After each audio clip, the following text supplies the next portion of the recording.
આખિરમાં સત્યની જીત થઈ છે. કાયદાથી ઉપર કાંઈ હોતું નથી, એટલે કાયદાનો જે કાંઈ કોર્ટનું પાલન હશે એ અમારા માટે કોર્ટનો આદેશ શિરોમાન્ય હશે. નહીં, લોકોનો પ્રેમ આજથી નહીં, મારા પેઢી દર પેઢી મારા પરિવાર માટે રહ્યો જ છે. મારી વાત હોય, મારા પપ્પાની વાત હોય, તો જે ગોંડલ તાલુકાના વેપારીઓ, ઉદ્યોગપતિ તમામ ભેગા થયા હતા સ્વયંભૂ અમને ન્યાય અપાવવા માટે, એ બધાને હું નતમસ્તક કરીને પ્રણામ કરું છું કે આપ સૌનો ખૂબ ખૂબ ધન્યવાદ. એ કેસનું મેં કીધું એમ કે આજે સેશન કોર્ટે મને શરતી જામીન આપ્યા છે.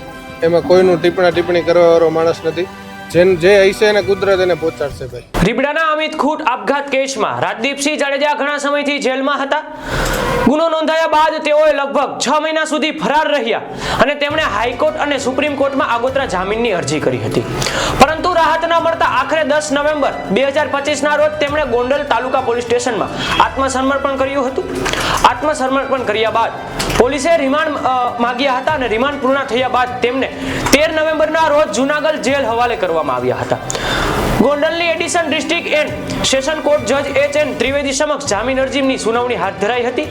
આ કેસમાં ફરિયાદ પક્ષે સ્પેશિયલ પીપીની નિમણૂક પણ કરી હતી, જ્યારે બચાવ પક્ષે મજબૂત દલીલોની રજૂ કરી હતી. પોલીસે તપાસના કાગળો અને પુરાવાઓની ચકાસણી કર્યા બાદ કોર્ટે બચાવ પક્ષની દલીલોનો ગ્રાહ રાખી રાજદીપસિંહ જાડેજાના જામીન મંજૂર કર્યા હતા.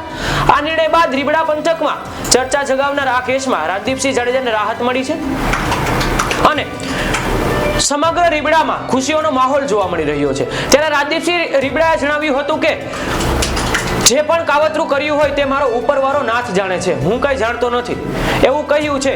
હવે જોવાનું એ રહ્યું કે આ અમિત ખૂટ કેસમાં શું નવા વળાંકો આવશે, એ પણ એક જોવાનું રહ્યું. આખિરમાં સત્યની જીત થઈ છે અને જે કાંઈ કાયદાથી ઉપર કાંઈ હોતું નથી, એટલે કાયદાનો જે કાંઈ કોર્ટનું પાલન હશે એ અમારા માટે કોર્ટનો આદેશ શિરોમાન્ય હશે.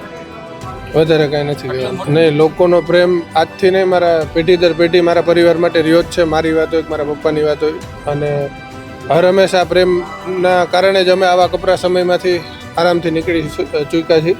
એટલે આ 72 દિવસમાં જે કાંઈ લોકોએ મારા માટે સ્વયંભૂ રીબડા, મારા પપ્પા માટે સ્વયંભૂ, મારા સમાજના, અન્ય સમાજના 18 વર્ષના લોકો જે ગોંડલ તાલુકાના વેપારીઓ, ઉદ્યોગપતિ તમામ ભેગા થયા હતા સ્વયંભૂ અમને ન્યાય અપાવવા માટે, એ બધાને હું નતમસ્તક કરીને પ્રણામ કરું છું કે આપ સૌનો ખૂબ ખૂબ ધન્યવાદ કે આપના માટે થઈને આજે સત્યની જીત થઈ છે આપ લોકોના કારણે. નહીં, એ જ લોકોનો પ્રેમ ને લાગણી હર હંમેશ રહી છે. એટલે સત્યને પરેશાન છે પણ પરાજિત નથી.